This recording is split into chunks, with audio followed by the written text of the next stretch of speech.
Hi, good morning, good afternoon, good evening, and welcome to this My Meditation Journey event with Jet Li, who's going to be interviewed by Courtland Dahl, who's the Executive Director of Tergar International.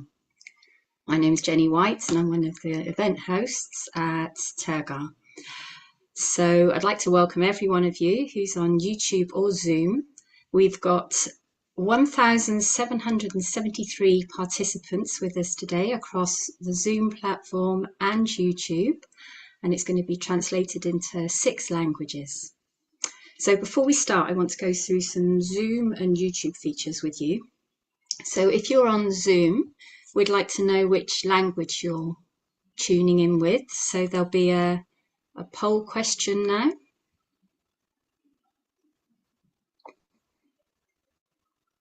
If you're on YouTube, you can let us know where you're joining in from in the chat. And if you're on Zoom, what's your language? English, Chinese, Spanish, French, German, Portuguese, or Russian?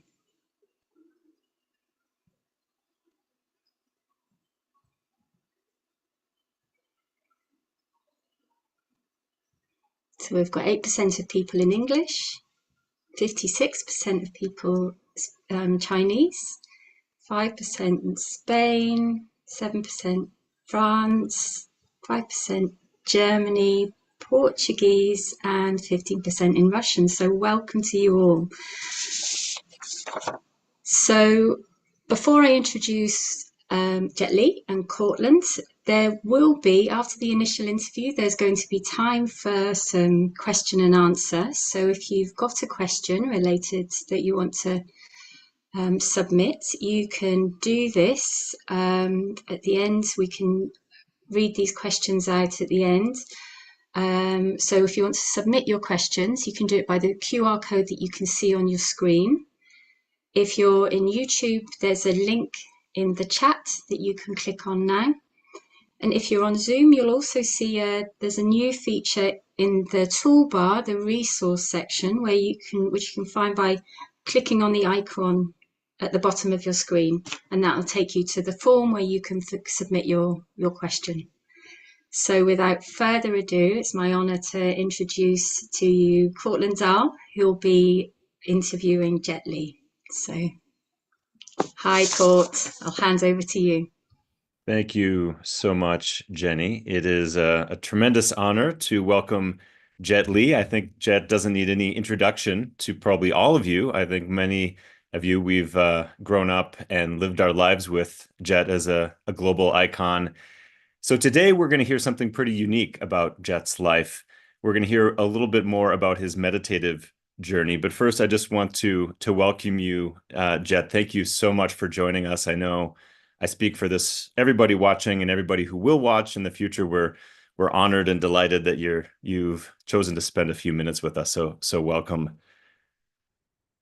And I wanted to maybe just share a little bit about Jet's background. I'm guessing like you or like me, you've probably heard a lot about Jet. You know a little bit about his life, but you might not know some of the details.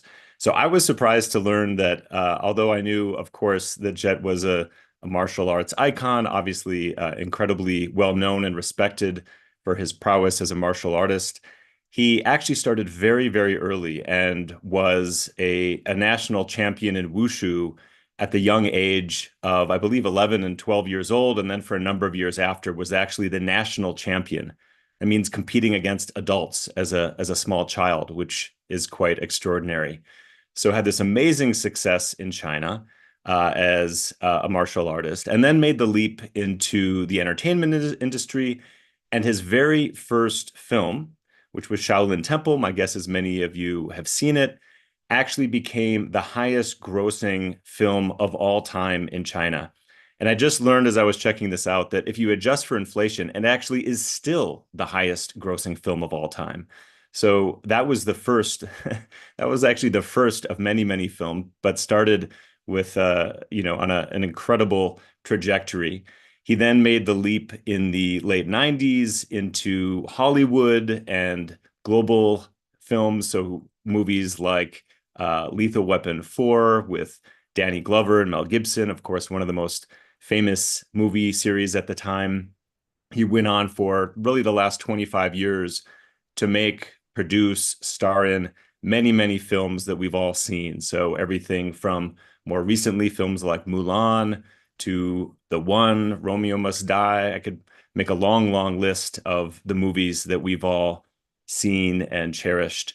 What you might not know is that he also is a very dedicated meditator, a very serious Buddhist practitioner, and that's what we wanted to dive into today. So, Jet, I wonder if we could go back to the beginning before you were a meditator. I'm really curious to hear what life was like that led up to this intense interest in meditation. So I'm curious if we go back to your early years, you were intensely practicing and studying martial arts from the time you were a little kid, and then, of course, incredibly successful. What was that like? Do you have any memories that stand out for what your life was like at that time? What do you actually remember when you think back in those early years when you were coming onto the scene as a wushu champion? 大家好我还是讲中文比较好点。我看了有56%的是中文。啊，对，我小时候练武术，大家都知道。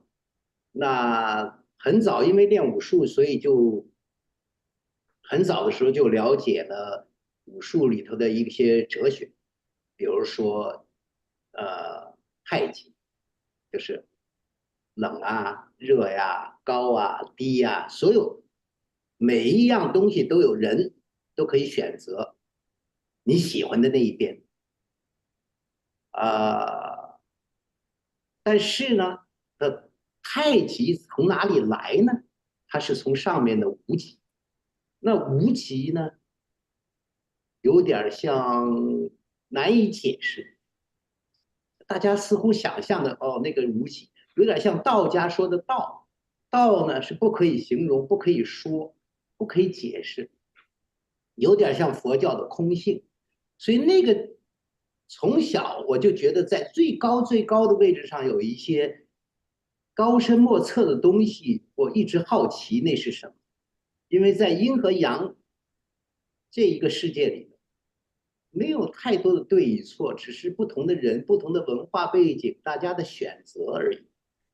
所以那个就是我小时候大概的想法。So as all of you know that Mr. Lee just found out that we have over 56% listeners, participants are from Chinese speaking world. So he decided to speak more in Chinese. Anyway, I'll just summarize and to try to help the understanding. So for martial arts in early age, as we all know, that he has learned so much about the philosophy from wushu, the martial arts, something like Tai Chi. You know, Tai Chi is about the dualistic, in a dualistic world, you always have the hot or cold, right or wrong, white and black, and all depends on how people decide and choose. That's something you like, some other people might not like it. And actually for Tai Chi, the highest level, the highest state is actually called out of limit. And that's something, it's hard to explain. It's like a part of Taoism. You heard about Taoist philosophy. It's hard to describe. It cannot be really described with words. It's sort of like Buddhist emptiness in Buddhism. However, the highest state of mind or state of our being, he was always wondering about something mystical, something just hard to explain. And he's always wondering and curious about, like, the word of yin yang. And there's actually no absolute right or wrong. It's really up to people's choice. So I'm curious that inner process. So you're talking a little bit more about a spiritual, meditative side of these practices. For example, you were studying wushu. Was this a conscious experience that you had when you were, for example, competing in these national championships? Was it very much an outer thing at that time? Or were you actually talking about, thinking about, practicing this more inner side, the more meditative side of these traditions? 那因为很难，因为我们的时间很短，我很难讲我这个10年的练武术的生涯经历了些什么。只是我用最短的方法来讲。那我像每一个孩子一样，你的人生的价值观是大人告诉你啊，说你要成功，你要拿 champion，你要拿冠军，完了以后你要做得最好。那你也知道，做得最好就会出名，出名就有钱、有权利啊，有情啊，名利权情都有，所以非常的 good。所以我就会很努力的去追寻这个方向。但是当我拿了几年的冠军之后，我一直在想，最高的境界是什么？所以我很早，对16、17岁就开始到山里啊去找不同的 master 师傅去学。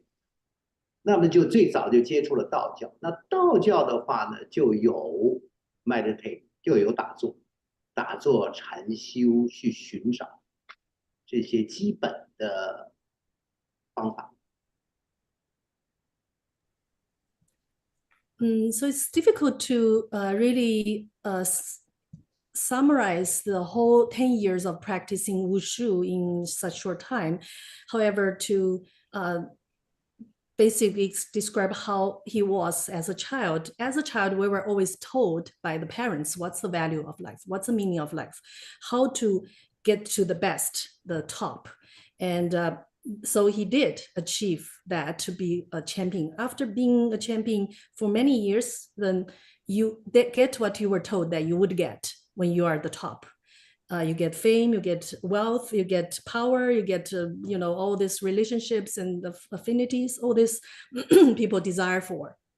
But after all, you must find the direction for life. So after being a champion for many years, he's still looking for the highest achievement in life. So at the age of 16, 17, Mr. Li went to the mountain to study and learn from different masters. So starting with the Taoism. So Taoist practice includes many sitting, many meditation, sort of thing. Mm. And what was that like, going from this intense physical discipline? So of course you were training 8 hours a day, this really, really grueling, intense physical training as part of your wushu training. And then you go and start studying with these Taoist masters, meditation masters. Did the discipline that you developed in your martial arts carry over to the inner discipline that you needed to apply in meditation, or was it a difficult transition?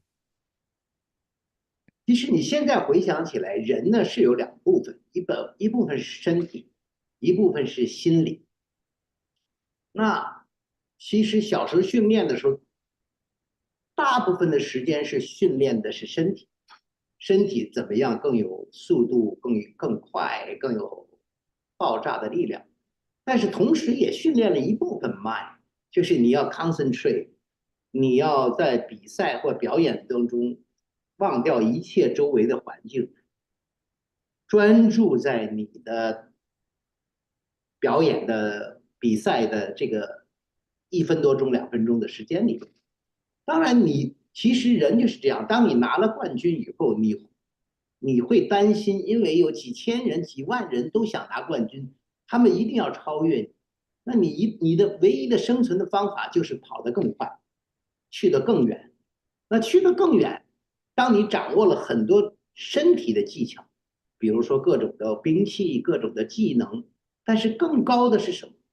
超越了阴阳以后是什么？那就要去想办法去学。那学当然对一个10来岁的孩子来讲是很好奇，但是训练的也很 boring。你知道坐那 meditate for 45分钟是很闷、很无聊。但是你觉得反正要探索后面的无极，那就想办法，就努力吧。很短的时间，也就1、2年的时间，也不是天天。难了以后，因为有拍电影的这个机会，那当然去拍电影。那拍电影是很多孩子10来岁的孩子的梦想，那就拍电影。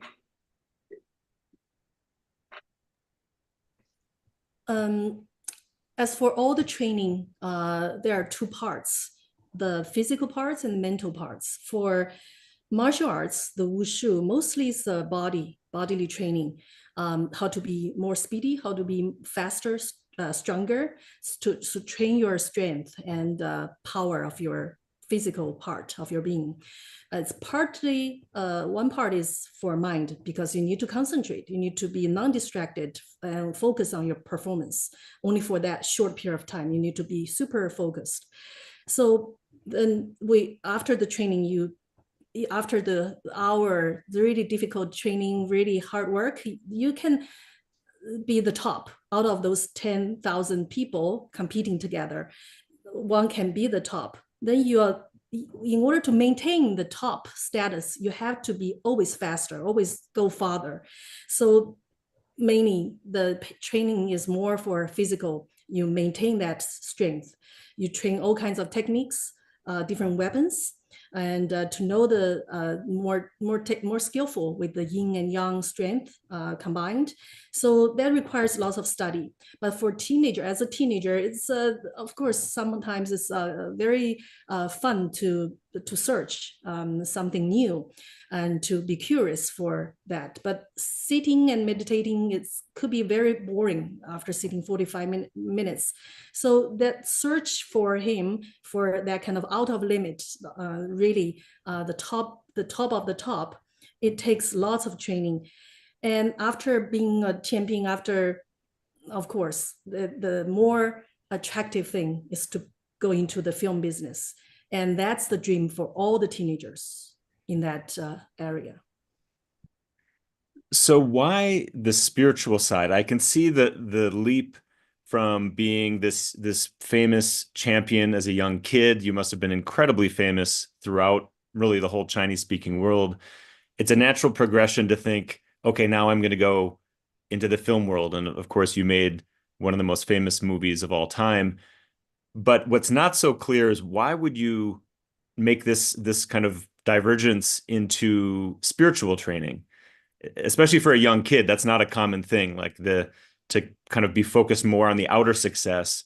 So what is there a memory or anything that happened in your life that got you thinking about the more spiritual side, or why would you even go in that direction? Why not just go totally into the outer side?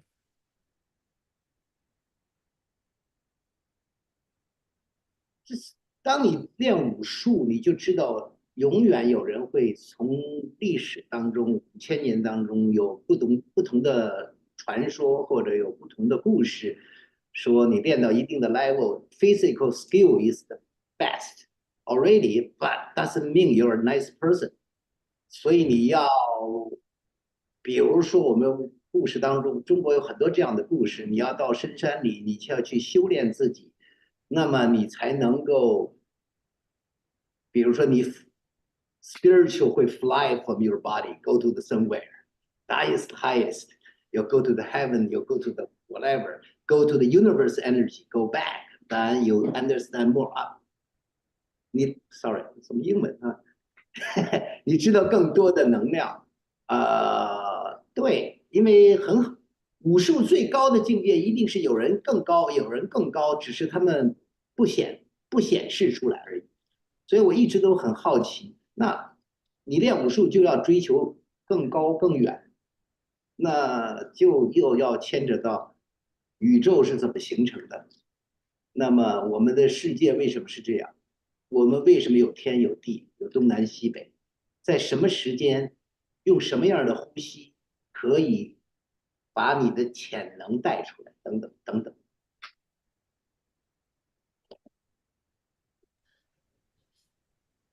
So from the history of Wushu, it's for the trainers, for all the people who are training Wushu must learn about the history and the legends, and the different levels. They were always told that there's something you can achieve that can get you like you heard in English that the spirit can come out of body, but you have to go through lots of difficult training, lots of hardships, like training and practicing in the mountain for years.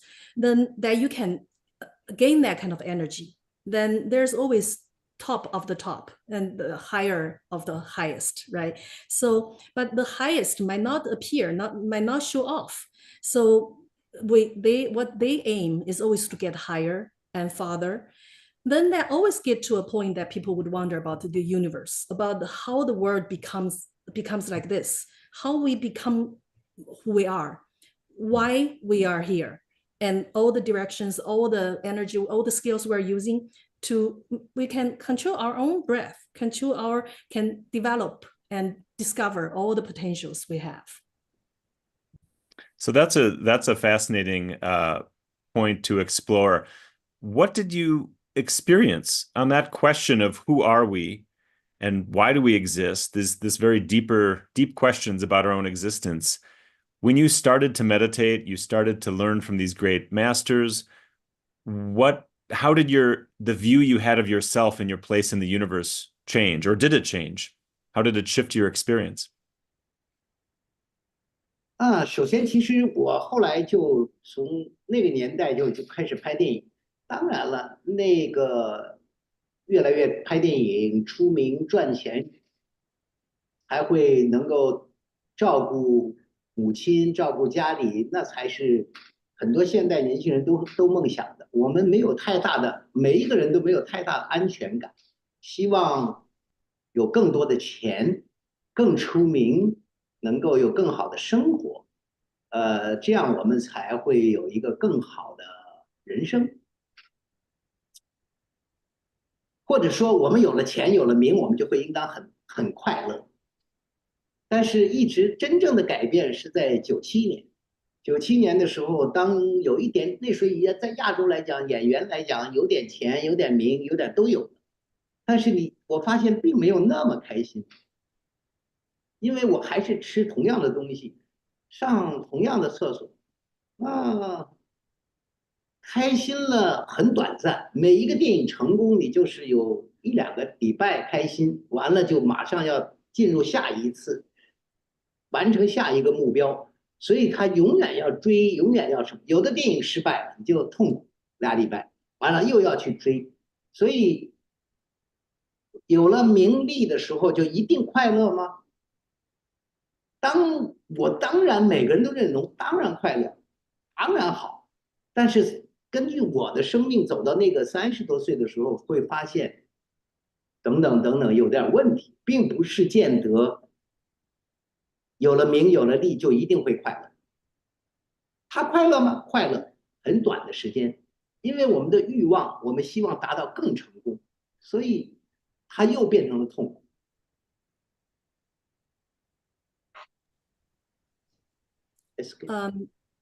As the career develops as a movie star, all the fame and the wealth, appeared in life. So people gain more ability to support the family. At that time, actually, not so many people have such big goal or such a vision for the world or the big, life as a international movie star. Not at that point. However, people all have that kind of insecurity. Not so much, the kind of material wealth can bring this kind of satisfaction at that moment. People just all dream to have a better life with more fame and wealth. But he started to think, with this all the money and fame and wealth can bring real happiness to my life or not?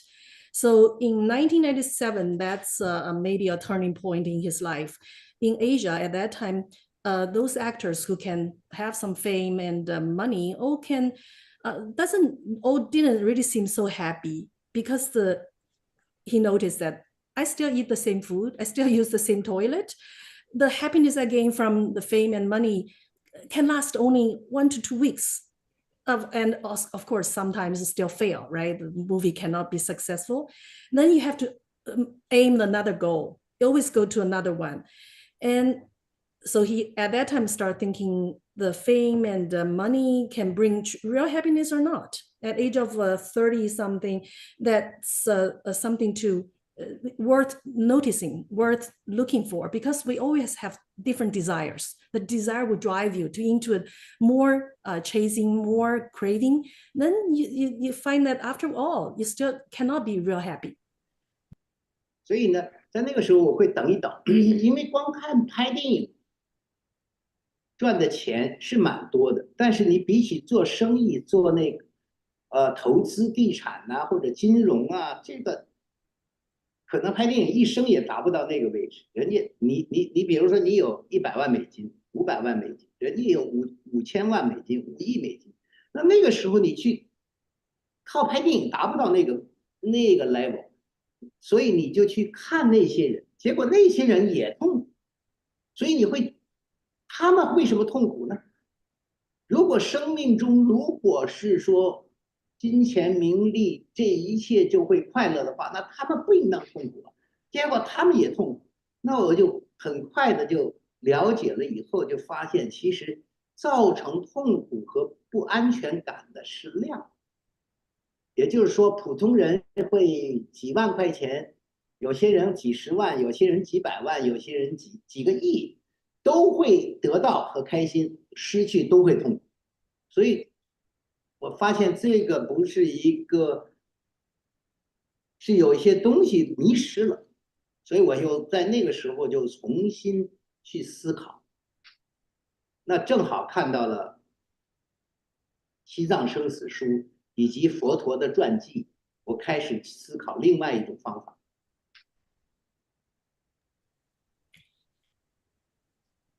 At that time, the movie stars would, if you are famous, you're doing well, you can really gain lots of money, you can really make a big money. However, comparing the business world, the finance people, the people who do big investment, those in the business world, the movie star, the income of a movie star cannot really compare. But you still can see those people in the business world, very wealthy people, they don't really seem real happy. So that makes him wonder, no matter how much money you have, you may not have the same amount of happiness in your life.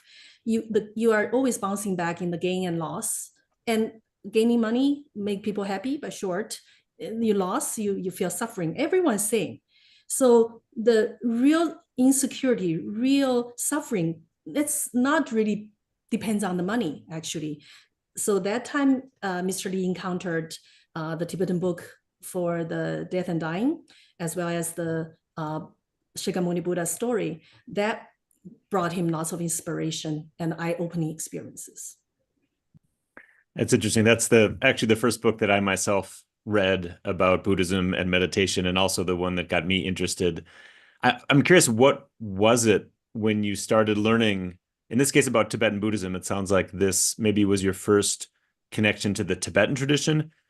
Of all the things you read about, all the things you heard about, what was it that caught your interest and that felt relevant to you in your life at the time? 那首先是佛陀，因为他是我当时就做了一个比较。那佛陀作为一个太子，未来的国家是他的，那他肯定有权利啊，他那个权利可以生杀人啊，完了他的国家的钱都是他的，那他拥有的一切比我们这个地球上最有钱的人还幸福还快乐，因为我们有钱的人，最有钱的人也就是只是你有一个最大的公司，对吧？但是你还没有生杀的大权，你也没有情感，你也偷偷摸摸的可以，你不敢明目张胆的，但是太子可以，对吧？每个女人都可以冲上来喜欢太子，因为他是国王，所以他也痛苦。那他还痛苦的话，我们还活来干嘛呢？是不是？那他痛苦什么呢？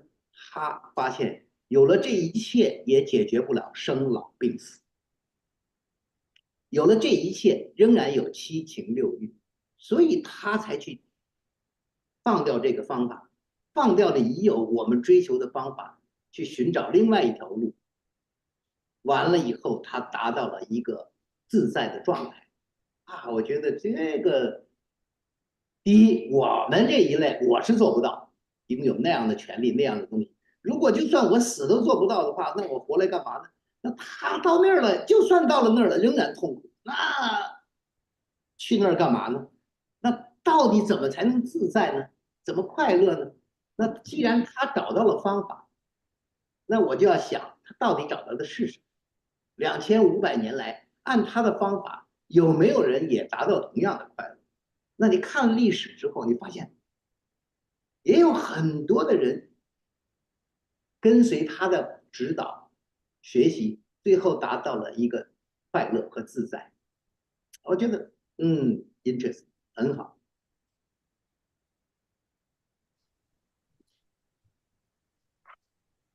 First of all, is the Shakyamuni Buddha's story inspired him to look and compare himself as a prince before he became a Buddha.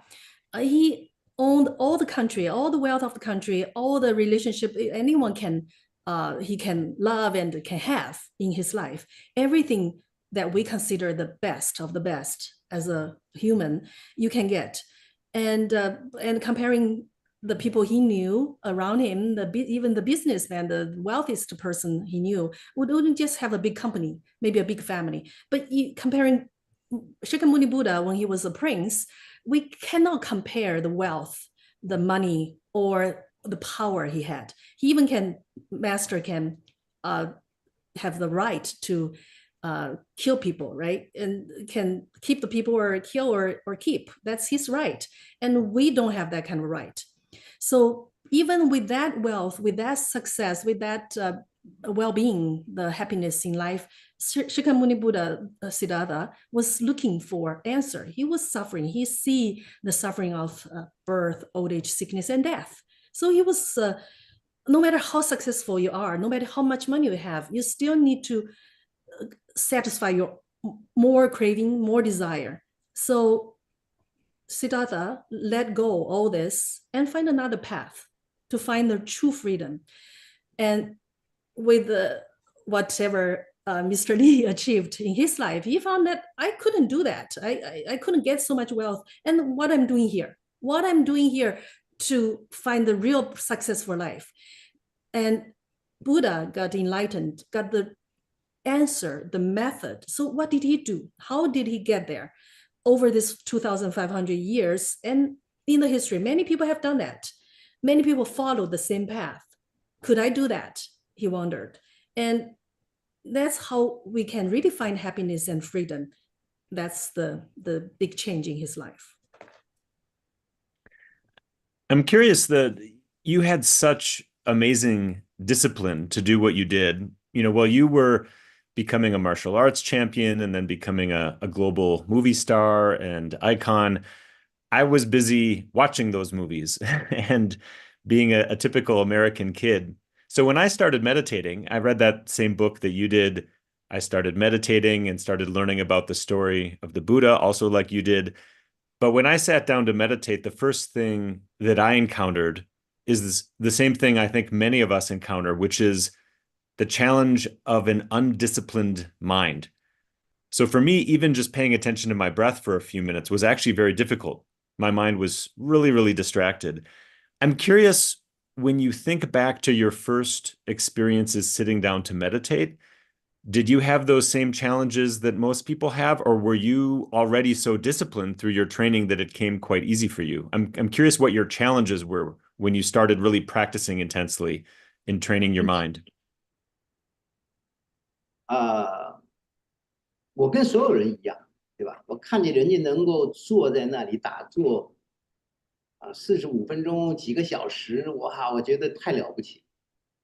那么你坐那儿10分钟，腿也痛，腰也痛，都是一样啊，非常的，身体是非常的痛苦一开始。但是最重要的是说，我觉得我为什么要寻找这条路做？就是如果纵观几千年的人类的发展史，你发现每一个皇帝都说我拥有这片土地，我拥有一切，结果最后他死的时候什么也不是，所以白忙一场。那什么可以超越这个生死？那什么当我的身体硬件垮了，我的 spirit 或者我的内在可以达到一个超越生和死的那个状态，那是我从小都很向往的一个事情。但是我从道教或者我的生命在那个年龄没有机会，在这个时候30来岁，我觉得这个更有意思，这个更有叫出离心吧。因为我有坚定的出离心，我觉得寻找这条路可以比我拍电影更重要，比我有钱重要，比我有名重要，比我什么都重要。但是我一定要达到这个目的，这个可能跟从小练武也有关。你一定要付出时间拿冠军，要1年不行2年，2年不行3年，每一天要努力去达到这个目的。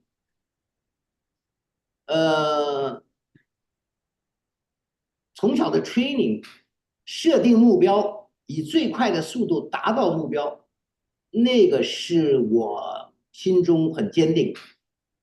虽然很痛苦啊，你做啥不痛苦？你做什么东西都痛苦，就让你在那儿每天吃最好的，吃到最后撑了，它也是痛苦。所以痛苦并不是一个经过，但是要达到那个目的，是我认定的，所以我不会放弃。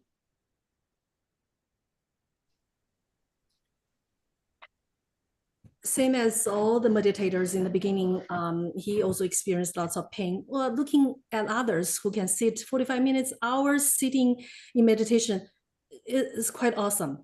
However, he himself would experience the same pain physically. However, the most important for him is just to contemplate why I'm doing this, why I'm on this path.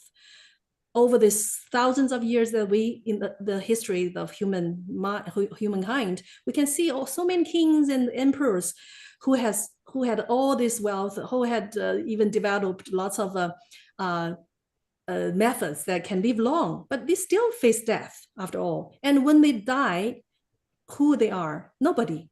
And that's everything just going in vain. So nothing really counts at that moment when you're dying.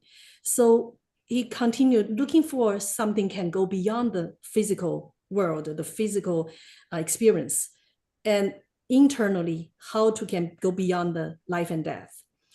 And in Taoism, at a young age, looking into Taoist practice, he couldn't really find anything crucial. At the age of 30, 35, he developed kind of that determination to go beyond, to have renunciation, to find the path, and noticing and decides that this path is much more important, is most important thing in life, much more important than making film, the fame and money. But maybe that's from the experience of training in wushu, the goal is important. So he considers in order to achieve the goal, you must put in effort, you must take time. 1 year you cannot achieve it, it takes 2 years or 3 years, then you have to do it.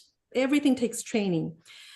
And he was looking for the fastest, the most speediest way to do that, even though that's pain. But pain is just experience. Even though you enjoy the wealthy life, wealth or good food, everything, you still suffer. So suffering or bitter or pain, bitterness, it's just experience. The determination with the goal is most crucial for him. So this question of the goal is I think another point I wanted to explore with you. Every conversation I've ever had with you, I think you've brought up this idea of the importance of having a clear goal. And it's something many people maybe don't think about, or if they do think about it, it's a little stressful, like they feel like they haven't found their life purpose or the big goal for their life. I'm curious if you could say a little bit more about that from the point of view of a practice. Like if it's not clear to you what your goal should be, how do you find that? How do you find something that is both going to be clear but also fulfilling? It's not just getting rich or living with less stress. How do you find a meaningful goal that will serve you your whole life? 因为 Buddha 他给了很多的 teaching， 但是方法，但是呢，他说了一个最重要的点，我个人认为，他说每一个人都可以成为 Buddha。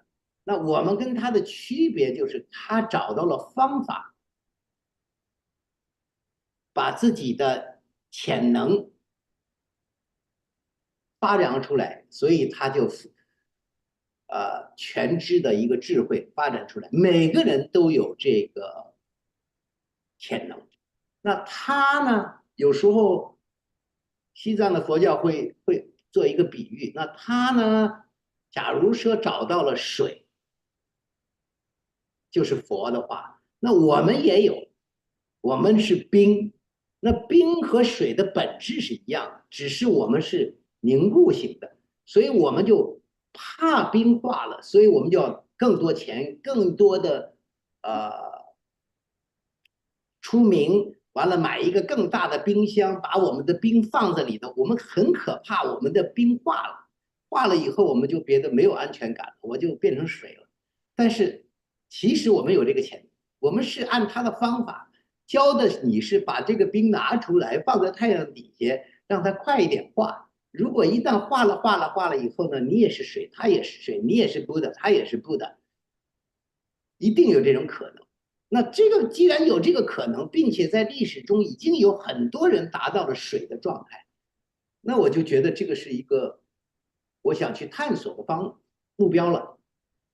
那我个人的习惯是我建立了一个目标，接下来我就要知道达到目标的速度，因为我那时已经30多岁，你回头看那些小的喇嘛，他们一辈子都在那个学习Buddha，学习佛教，那我们没有那么多的时间，那么我们怎么样达到比他的速度更快呢？那这个故事当中也有很多榜样，是吧？六祖听了一句话，他也就成功。那么佛这个密勒日巴一生也成佛了，所以一生成佛在藏传佛教里一直说是可能的。那既然可能，我就认定了这个目标，我就要去试。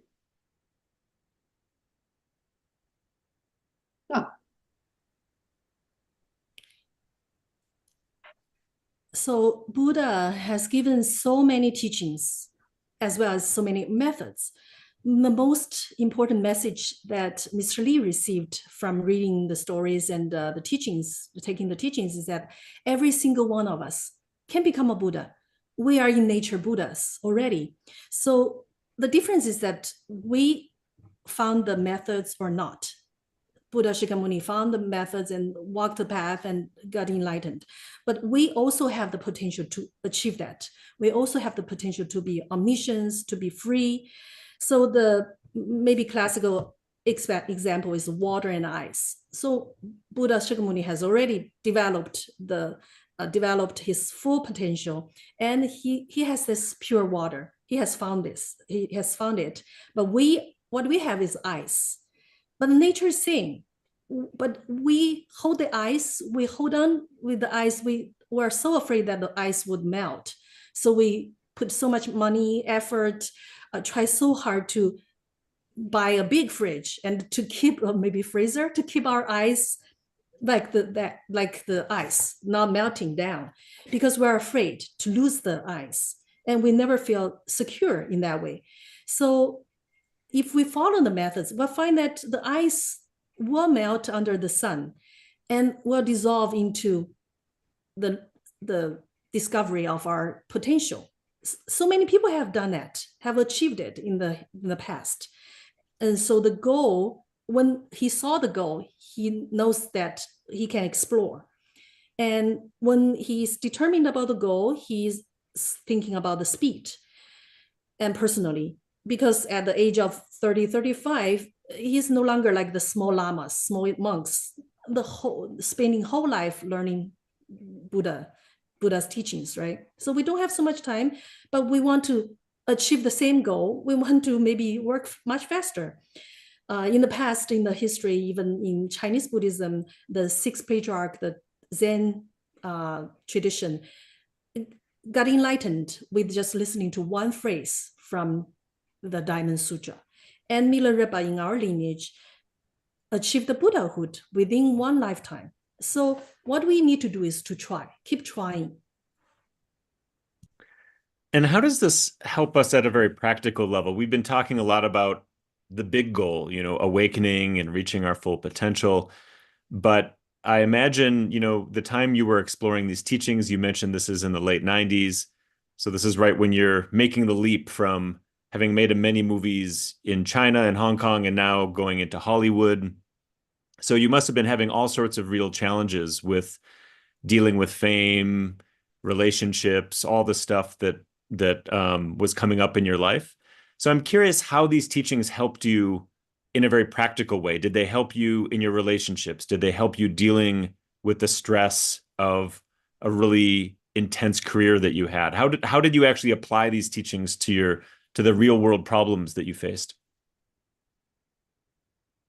其实佛教就也有两部分，一个是相对的，就是我们生活在 three dimension 或者三维或者四维的世界里，我们只有选择好的、坏的、阴的、阳的，你喜欢阳，你喜欢阴，喜欢冷，我喜欢热，这是一个选择。那这一部分的佛教和道义僧和道教也是差不多的，也有讲到了这一部分，所以你会很容易的，其实很小有这种的价值体系的话，你很容易理解。你去帮人家打工，不管在亚洲还是在美国，你希望得到最小的时间工作，得到最大的报酬，这是所有打工的人都希望得到的。但是所有的老板就会希望给最少的钱，但是你做的最好的、最长时间的工作。所以，因为大家是站在相对的位置，所以想达到的目标是完全不一样的。如果你知道这个游戏是这样的话，所以我也做过打工的，我也做过老板，我知道两边人的心态，所以就很容易在相对的世界，你会了解左边，也了解右边，所以当你两边都了解就没有问题。所有的问题只是因为有我，如果一定要喜欢左边，那就有问题；我一定要喜欢右边，那就有问题，因为一定有个对立面跟你会冲突。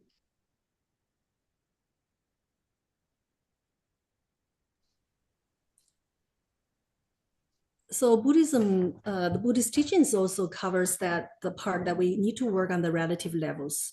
We're living in the relative world with the 3 or 4 dimensions. We still use our dualistic perception to to make choices. It's similar as we talked about Taoism. However, that works the same thing, right? For natural, like a normal working people, no matter you work in US or you work in Asia, you want to just use the minimal effort but the biggest gain. But the boss, on the other hand, would like to pay the least but get the most work done. So the different goal is for different people, and people would have different attitudes. So you must understand this always opposite. There's left and right, and there's right or wrong. And people always stand at their own point of view to decide whether it's their call or not, is what they would like to take or not. If we understand the 2 aspects of this relative world, then there wouldn't be so much problem. But the problem is that the ego clinging, that would cling to, I have to have this, I have to take the right, or you have to be left, then that would create the problem. So specifically, we're of course both connected with Minge Rinpoche. You have become quite close with Minge Rinpoche, who is the guiding teacher of the Tergar community, for those who are not aware of him. I'm curious, of all, you've studied with many great teachers, both of the Tibetan tradition and other lineages. What attracted you to Minge Rinpoche? How did you get connected with him, and why did you seek out a connection with him? 确实，因为就像我刚才讲，我如果怎么样用最短的时间去达到我的目标，所以我就走访了。一开始从97年到04年，我走访了世界上是哪一个最好的 master， 我就去找他们，希望他们有一个很短的路可以达到目的。我就走访了所有的大部分这个世界上最知名的，我都努力去寻找，去希望达到一个快速的方法。但是真正改变我的是我的主要的老师叫堪布茨称罗柱宁波切。他在我7年后，就是05年的初，04年底的时候，我们俩在辩论7天的时间。我希望见了这么多老师，我一定会更快，我一定更容易达到目的。他说：“你知道了很多佛法，你也看了很多的书，你了解了很多的知识，但是从头来。”我说为什么要从头来？我就不肯从头来。我们俩辩论了7天。最后他说：“你了解了所有的知识，但是你必须从头修。你没有修过，你只是知道知识，那个知识就不是你。你一定要修。”所以在过去20年里，我主要是跟他在一步一步的修。他说服了我，确实我没有修，就等于我看了很多 video， 知道怎么开飞机。我觉得我看了100遍了，我都非常了解，但是我就是没开过飞机。所以这个没有用，所以必须要自己开。如果你开不了，有个宁波车带着你上天，直到有一天他可以离开，你自己飞。这个是我的经历。那因为太太和孩子，一开始是太太，后来是孩子，他们要学，那我就希望他们不要走那么多的弯路。其实我走了很多的弯路去寻找最快的速度，直到11年吧，我碰到明就你们去，我觉得非常的开心，因为佛教有84000个法门，哪里知道他把84000个浓缩到8节课，在8节课里，再懒你4年也差不多可以学完了，你就不用在知识上去了解84000个方法。开心禅3，解脱道5，你就了解了所有知识的东西。那当然不代表你真的修过，但是你了解了。我觉得这个对现代人非常有效，对现代人急于想了解到底佛教在讲什么，是非常有所帮助。对，所以我也学了15年。我2方面都有学，一个是宁玛，一个是噶举。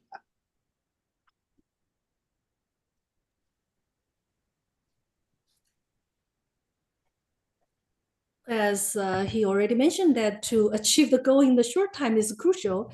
So during the time 1997 to 2004, Mr. Lee has visited so many so-called top masters, or the best, or the most well-known masters in the world, in order to find the speedy way, the fastest way to achieve the goal. The one most important master, the teacher who changed his life, is Khenpo Tsuchrim Lodro from Tibet. In the end of year 2004, during the 7 days they spent together, they were debating, and Mr. Li was arguing with him. He said, "Well, I've learned so many Buddhism already. I should have, I should have achieved the goal faster." But Tsuchung Lodro Kempo convinced him, even though you know so much, but you never did real practice. So you have to start all over again. But Mr. Li didn't want to start over again because that takes time. But after that 7 days, he was convinced, because knowing the theory doesn't mean that you can do it. Just like you read the books 100 times to know how to fly the plane, you never fly the plane. So over those 20 years, he was followed Khenpo Tsuchung Lodro's instructions to practice step by step. So he found that it's quite helpful. You have to start practicing step by step. Then around year 2010-11, because his wife and daughter were inspired to learn meditation and Buddhism, and he didn't want them to go through what he has done. He didn't want them to go through all the detours and took so much time. Then he discovered that Minge Rinpoche's teaching, it's so concise and very pithy, very clear, and such joyful attitude, joyful spirit is really influential for people.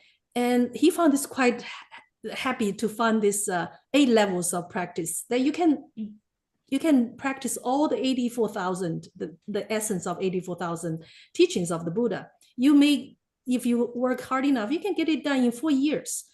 So practice and only knowing the theory is totally different thing. So Mr. Li eventually found that Minge Rinpoche's teaching represents all the essence of Buddha's teachings, especially for modern people who would like to know about Buddhism, like a big picture, is very helpful. What Buddhism is about, how we can approach this true freedom and true happiness. So he's been following Minge Rinpoche for 15 years. So he takes both Nyingma and Gaju lineage teachings. So I'm curious, you've been alluding to the joy of living. I think many people watching this have probably practiced the joy of living teachings, or maybe they currently are practicing the joy of living. And I know that you yourself have done the joy of living 3 times and have probably listened to it, offline many times beyond that. I'm curious if you could talk specifically about the joy of living and what you found helpful about that, or why you think these teachings might be useful for your own life or for the world at this time. 开心禅一呢，其实对我听过很多次，就是面对面都学过3、4次。那最主要的是，在今天的世界，很多人都想打坐、冥想等等等等。那开心禅一明就尼泊车就教了你大约有12种或者10几种的工具，这样也可以 meditate， 这样也可以。但是最重要的是觉知，你知道你在用，现在在做耳朵的禅修啊，语言的禅修啊，看眼睛的禅修，这些禅修其实只是一个工具。你知道你有了10几种工具，那么你就随时随地任何的时间都可以运用，每一天都可以运用。而最重要的就是那个觉知。如果没有觉知，那个只是一个休息，让心休息而已。所以最简单的也是最难的，最难的后边其实就是那么简单，有点像太容易了，我们会忘掉。有点像我们的眉毛离我们的眼睫毛离我们眼睛太近了，所以我看不到眼睫毛。练武术也是这样，练到最后，我们有一句话就是说，知一，如果一门经，一个经，1万个都经。那么知道所有的技巧，只要你带着觉知，那就是一切。在目前相对的世界里可以这么说，当然我们没有说到究竟的那一步，那个比较难。比较难解释。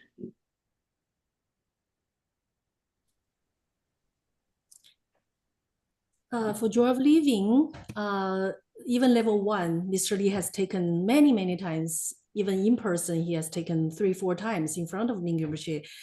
For the modern world nowadays, people tend to see the importance of sitting, taking meditation, but joy of living truly presented the tools, at least 12 tools, 12 techniques that Rinpoche has taught in level 1. But the most important is awareness, this knowing quality of mind. No matter what we do, when you're speaking, when you're looking at something, when you're hearing the sound, you can bring this awareness into what you're doing. You know what you're doing. So this tool is meditation. And you can bring this tool to anytime, anywhere, whatever you do. This is the most important, most crucial thing that, so if you have to call it technique in the joy of living. Otherwise, if you do not know the awareness, your sitting or meditation is just relaxing, just bliss out. So this is, but awareness is the most simple, also at the meanwhile, the most difficult. It's just like our eyelashes. It's too close, you cannot see. It's too easy, you don't believe that you can do it. You have it, you are it. It's like something in wushu, the martial arts too. At last, when you achieve that level, you know the techniques, you know the most essential thing, you know that one, then you can apply to 10,000 different weapons, different movements, right? So the technique is different, but the essence, just awareness. That's the most important thing, at least for the relative world, for the relative practice, not talking about the ultimate level, which is difficult to explain at this moment. So that actually is a great lead into a question that came from our audience, from someone who's watching right now. And they asked if you could give some advice for someone who's just starting out on their spiritual journey. Where do you think is the best place for somebody to get started if they're, just a normal person who has a job and perhaps a family? How can they get started? 我想第一个还是要解决那个 motivation 那个动机和目标我个人也听了很多的人有兴趣，但是不知道从何入手。那其实首先我想分享一点点，就是说我们每一个人都希望健康和快乐。那健康更多的是指身体，那快乐更多的是心理，所以有点像一个手机和它的里边的芯卡，云端一个硬的，一个软的。那健康不用太多讲，每个人大概都知道，不同的年龄、不同的文化，应当吃什么，怎么运动，怎么保持自己的适合自己年龄的那个运动，保持身体很好，那个是可以训练的，而且大部分人都知道一些。但是对于心理的训练，怎么样快乐，这个讲的比较少。但是其实心是可以被训练。我们现在的心有点不能自主，有点像打工的，不是老板。因为什么？外面有一个好吃的东西，我们就被吸引去了。结果他吃好吃的是老板，我们就变成打工的。好看的包包也是，好听的声音也是，所以一切都是主人都在外面。我们是一个像奴隶，像一个 worker 一样，所以我们的脉整天都不开心，因为我们不了解它，我们不能控制它。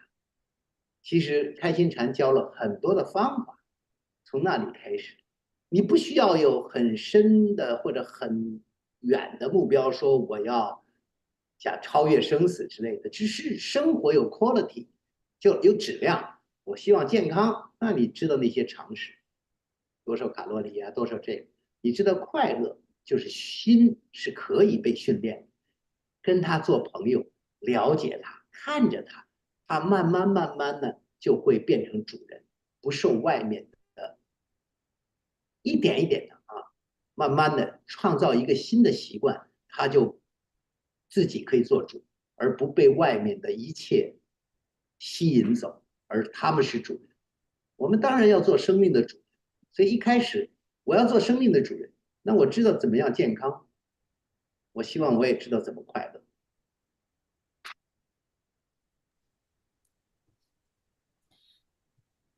First of all, also the motivation, as we already talked about, then the goal.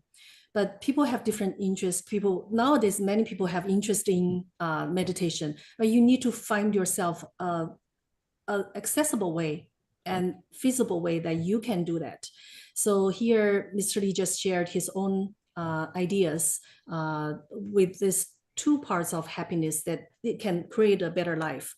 One is the health part, like the physical, and the happiness that's more mental. So it's sort of like the cell phone. You have a hardware, you have software. So the cell phone, you must to use it for fun, you can use it skillfully. You need to develop the software, not only just the hardware. So as normal modern people, you based on your own culture, your background, your experience, you find a good way to maintain the health. You do exercise, you intake good food, and you can train your body to be healthy. But how about the mind? How you can maintain that inner happiness? But mind can be trained too. So this is the first thing we need to know. But right now, before training the mind, we are all the slave of our own mind. We are like employee, and our mind is like the boss. We have to follow the mind.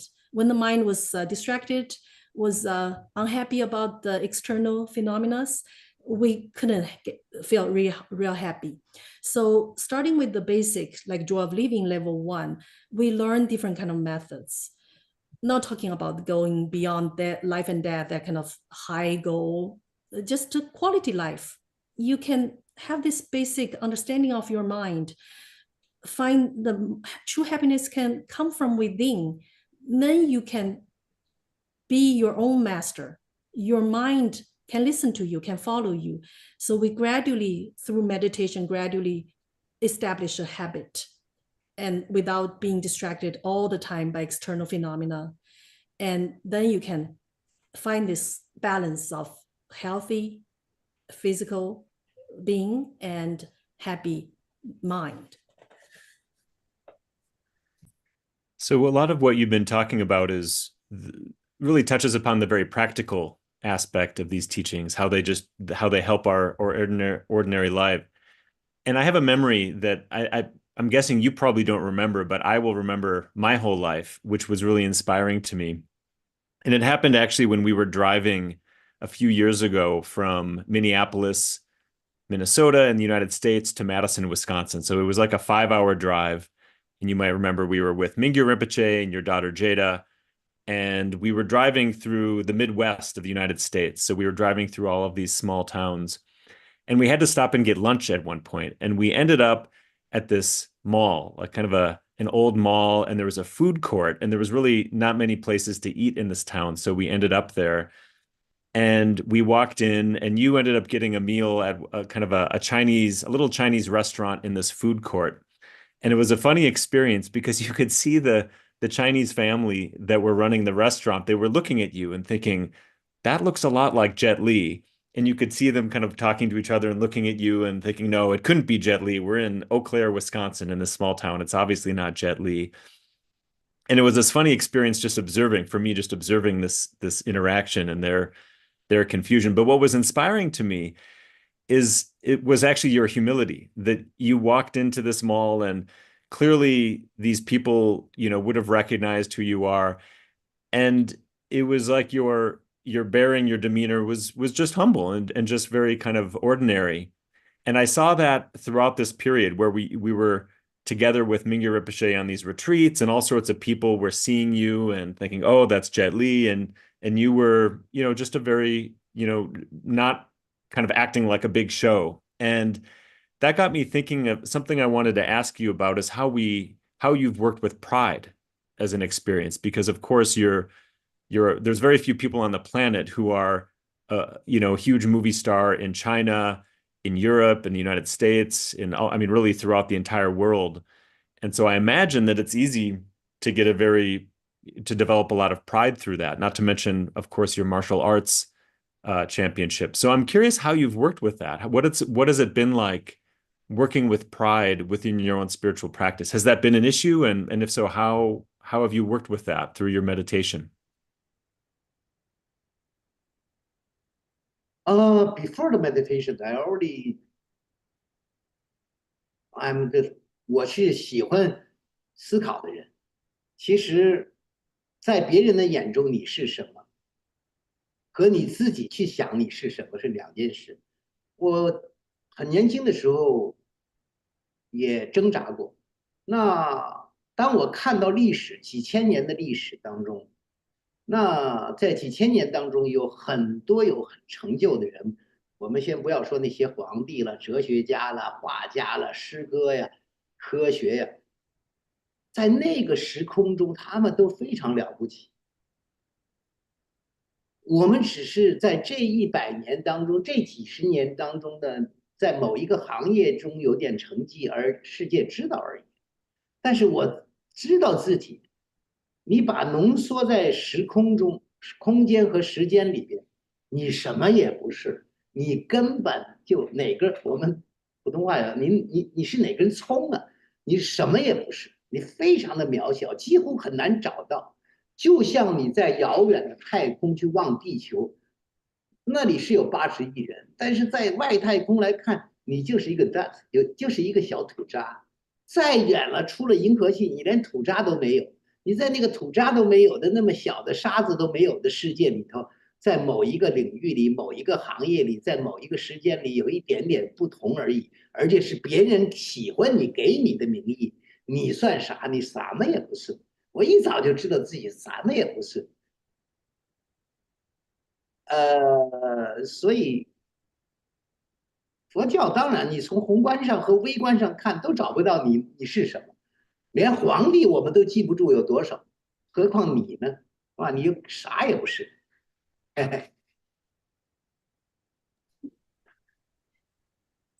And way before Mr. Lee started practicing meditation, he's a person that likes to think, to contemplate. He already realized that who you are in your own perception and in other people's eyes could be totally different things. So in younger age, he struggled to find who he really was.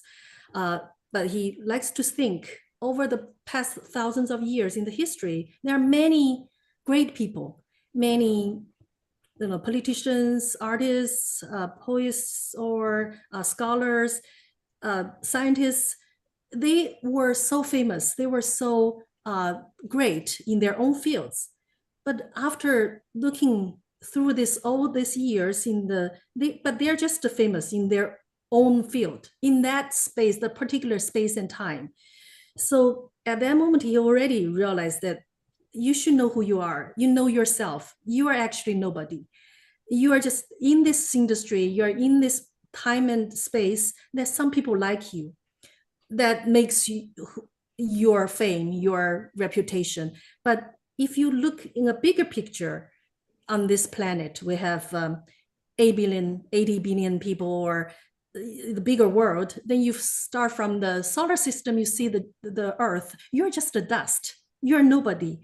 And from the even outer space, you look into you even cannot be seen.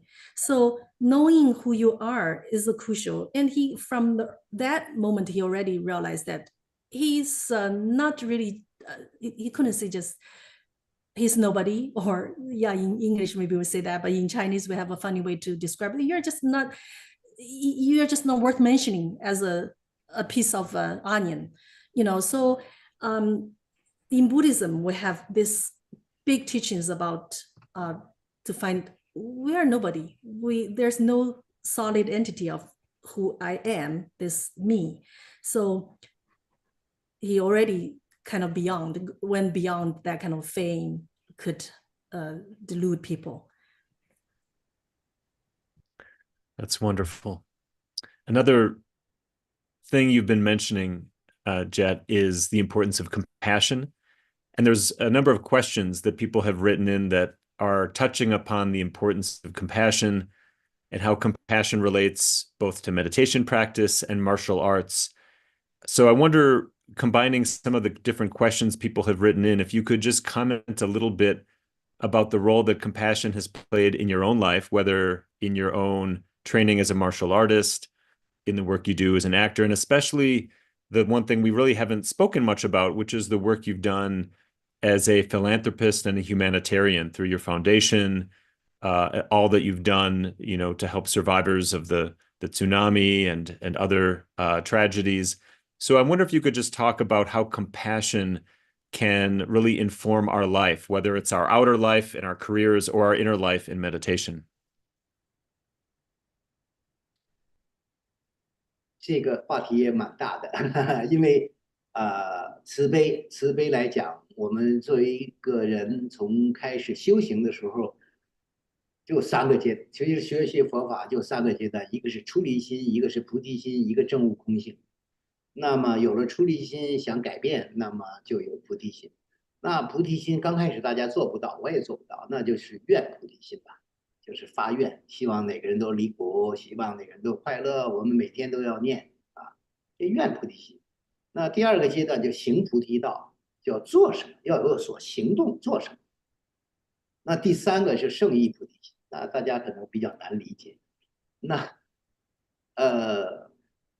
我自己的体会，一基金我做了的时候就是行菩提道而已。作为一个修行人，我就去做一个行菩提道。其实我的体会最重要的不是你帮了什么，大家都觉得我是一个好人，我是一个佛教徒，所以我帮了，我要做这个，我要帮那个。我们一基金20年来也做了大约50亿人民币的捐款，这个全家人加在一起啊，整个社会完了也帮了3000多万人，这个只是一个数字。对于我来讲，做菩提行菩提道，就是在帮别人的时候，其实要达到的目的，消灭自我，消灭自我的中心，消灭自我。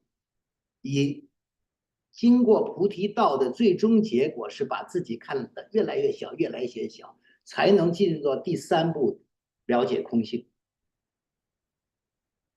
那么愿菩提心，行菩提道的目的，那究竟的菩提心，当然究竟就不用再讲了，比较难讲了。但是它是一个很自然的事情，不用那么想的那么高尚啊，那么伟大，没有什么。我记得一个宁波车开玩笑的在讲，菩提心呐，慈悲心呐，就像你到厕所屁和拉屎就是一样，该做就做了，那么简单的事情，不值得歌颂，也不值得表扬，因为你需要，我需要就做，应当感谢那些人给我的机会去行菩提道。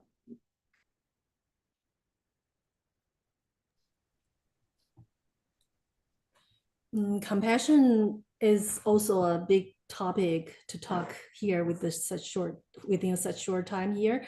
But overall, in practical path, we first of all need to learn about the renunciation. Then we learn about loving kindness, compassion, and bodhicitta. Then after this, you can talk about learn and practice and realize emptiness. Of course, in the beginning, everyone found it difficult to develop true loving kindness, compassion, and bodhicitta.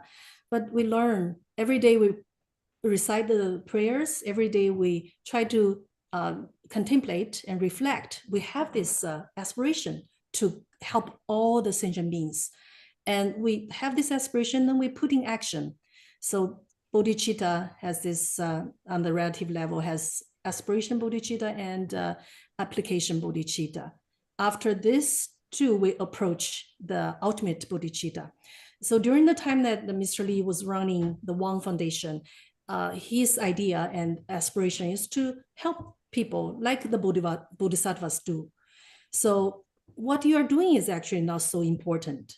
Not talking about this over 20 years, of course, by number, we have accumulated 5 billion Chinese dollars. We have helped over 30 million people. But doing all this, the only goal is to really see through this delusion of me. without having this realization, we cannot achieve the enlightenment of emptiness, the realization of emptiness. So when we do this aspiration and application bodhicitta, putting action, everything just comes naturally. We don't consider noble, so supreme to have bodhicitta. Mr. Lee even remembers one Rinpoche joked about bodhicitta, loving kindness, compassion. It's just like using the toilet. It's as normal as using toilet. It's not something that you praise about and you feel yourself being so great. It's just natural. It's from our own being, our own nature. We have a lot of questions, people who are watching right now who are practicing martial arts, and you can see it's many different kinds of martial arts. And one of the themes that I see across many questions is why and how meditation is important for those who are practicing martial arts. Why should somebody in their training as a martial artist pay attention and make time for meditation practice? Oh, that's a big question. Martial 武术呢有很多种，首先大家要分清楚啊，这个武术呢有运动的，作为运动员去比赛到champion拿冠军的，武术呢也有人练的，他的为的目的呢就是拍电影、电视、舞台表演的，有一些呢练武就是为了强身健体，就是这是我的goal，所以goal要很清楚。这是第一个，还有就是擂台对抗，这4种，首先你要选择哪一种。那么第二个就是，我觉得最重要的可能是，比较难谈嘛，我比较喜欢谈的是。在我小的时候就会最喜欢的就是说，身体的技能最好的，在我们古代三国的时候，那个是吕布，但是因为他技术最好，但是他做人非常的差，所以呢，历史不会记住他，只是知道他是一个坏人。那个武功不是最好的，但是他有仁义，他有帮助别人，他有 honor， 所以那个。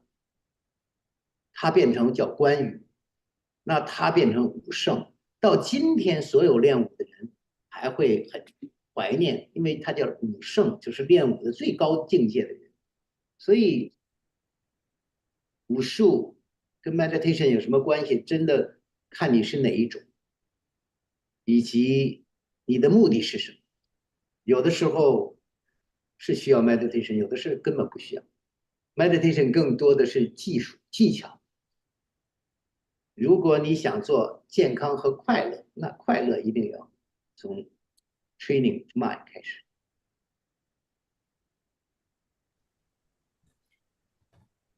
There are many types of wushu, the martial arts, depending on the goal.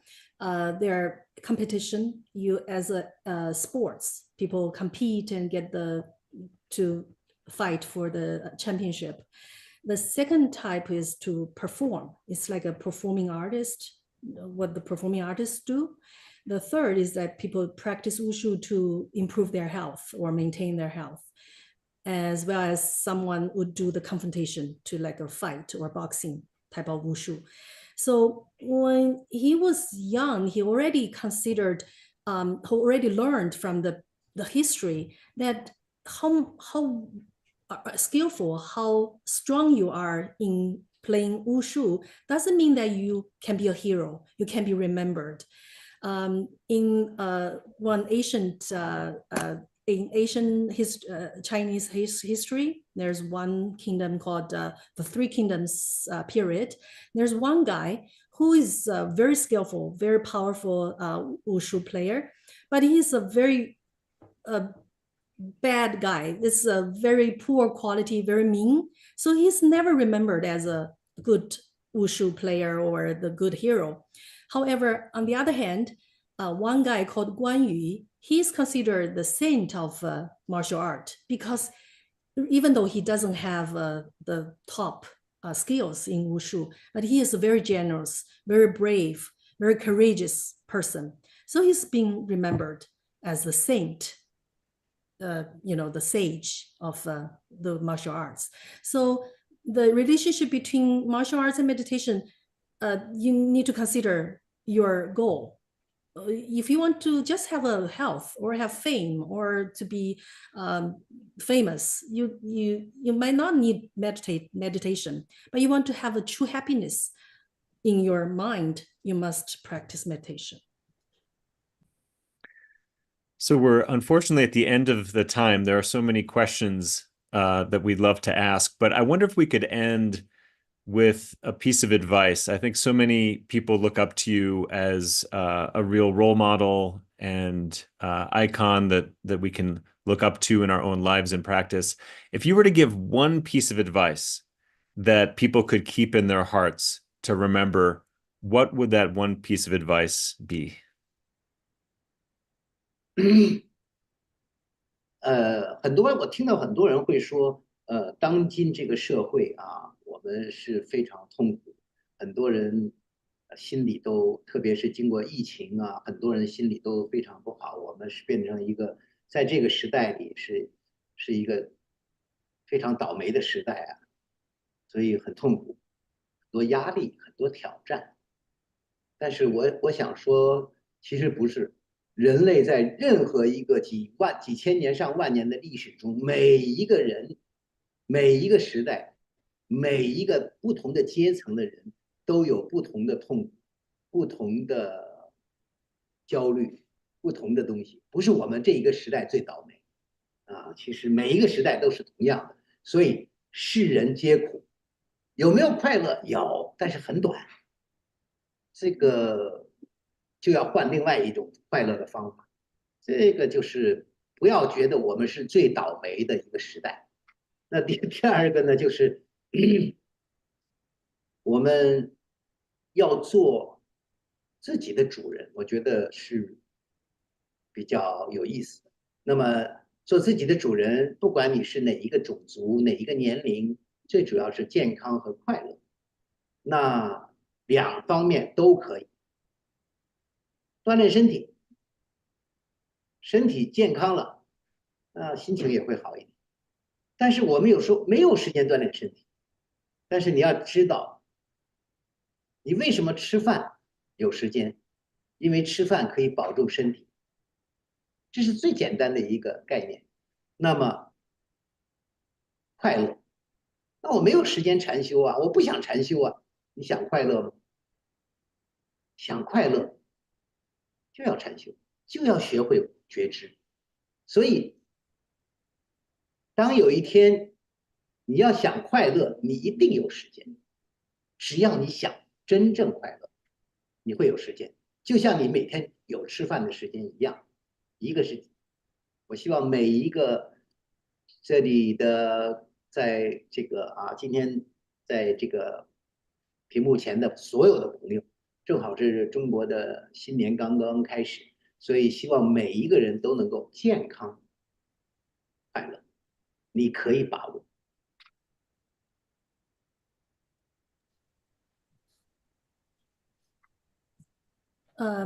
Even though we are in this time, this age that suffering is so extreme, especially after COVID, everywhere we go, every time we look at the news, there's suffering.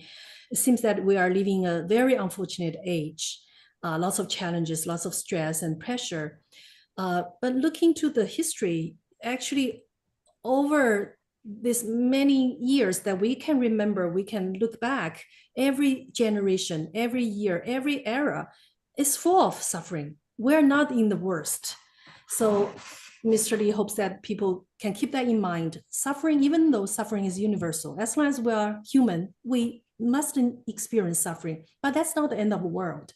We shouldn't consider that we are the most unfortunate generation.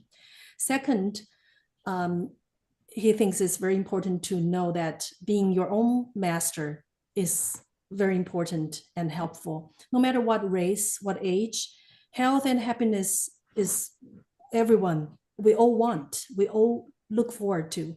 However, if your health is poor, your mood cannot be good. If you want to get good health, you must exercise. You must keep the good time and exercise. You need to do whatever you can. Just like eating the meals. You take meals, you have the time to take meals, right? That's as simple as that.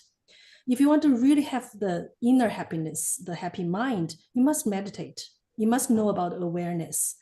So till one day you really want to have happiness, you must find time. Just like you have time to take a meal. You want to maintain, you want to live, you want to maintain your life. If you want to have a true happiness in your mind, just like you are taking meals, you must meditate. Especially we're just entering the new lunar year, new year of in Chinese calendar, in Chinese culture. Hope everyone would look health and inner happiness the same important in their life, and everyone can build their own routine to be healthy and happy at the same time. Thank you so much for taking this time. I know it's been incredibly inspiring for me, for everybody listening. And on behalf of Minge Rinpoche, who you, of course, know so well, the Tergar community, I think there's probably many people here who are following the Joy of Living teachings that you also mentioned, and all those people who are connecting with Tergar for the very first time, who are watching this now or who will watch in the future. I want to offer you a deep bow of gratitude, not only for what you've shared here, which has been incredibly meaningful, but also for the work that you've done for many, many years in your life to alleviate suffering and do so much good in the world. So again, thank you so much for taking the time. It's been an honor to have you with us. And I think we have a few announcements as well, but just wanted to end with a note of gratitude. 谢谢所有的翻译，所有的 translator， 谢谢所有的聆听的人。我只是分享我个人的感受，不代表是对的。所以呢，就回到明就尼博士的话 ，OK is OK， 不 OK is OK。Keep be healthy, happy. Thank you, everybody. Thank you. Just keep in mind what Rinpoche has told us, being okay with being not okay. Everyone can work out the way. So thank you so much. And Mr. Lee is humbly expressing his sharing of experience. Doesn't mean it's right. Doesn't mean that would work for you, but thank you for the opportunity. Thank you, the translator. Yes, thank you. Thank you, Tsunaranrig, for translating. And thank you, Jenny, for hosting. Oh, yes, and I'm going to do some thank yous as well. So thank you, Cortland. Thank you, Suma Rankik, for translating. Thank you for everyone behind the scenes who's made these events possible, all my colleagues, and a big thank you again from everybody on behalf of all the audience. Thank you, Jet Li. So before we all go, we have got some information from Tergar. So if Mr. Lee, you want to leave now, you can, but I'm going to ask one of my colleagues to share some slides and we'll give you some Tergar news. Yeah, thank you.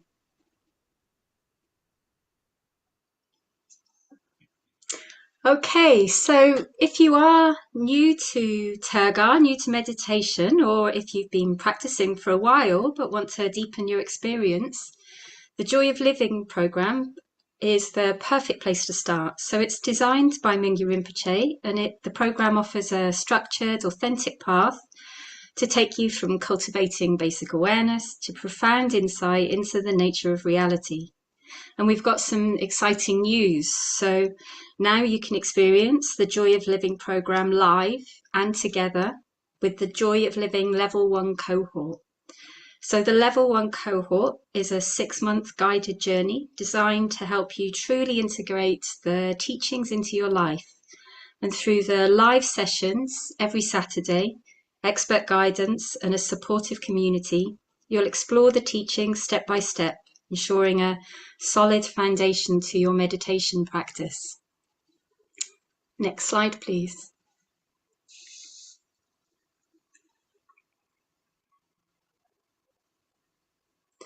So the Joy of Living program has been transforming the lives of thousands of students who are practicing with us. And you can see here Evan, who shared his testimonial. These meditations have been really beneficial in my ability to express love towards others, even in small ways. And as I've opened up more, my ability to be happy for others or grateful for others' freedom from suffering is slowly shifting my own worldview. So the next slide, please. And research has shown that practicing in a group greatly improves the chances of building lasting habits. Community is the heart of growth. And while teachers guide us and the path provides direction, it's the support of a community that keeps us inspired and moving forward. And that's why we've created this cohort initiative, to bring the power of community to life and Joy of Living online. Through the live sessions with Tergar guides and a WhatsApp group, you'll stay connected, share insights and grow together. So the live sessions start on February the 22nd, and they take place every Saturday. So you can take this opportunity to deepen your practice, your meditation practice, with the support of experienced guide, clear structure, and a vibrant community. And you can join us at joy.tergar.org/connect. And that link should be also in your chat, whether you're on Zoom or YouTube. And finally, last slide. And if you want to support future events like this with Tergar, you can donate by clicking on the QR code there, or the link should be in your chat shortly. And then finally, as we come to the end, I just want to say thank you, all of you, for coming along to this my meditation journey with Jet Li, and we really look forward to seeing you again in the future. So bye-bye from myself and all my colleagues at Tergar.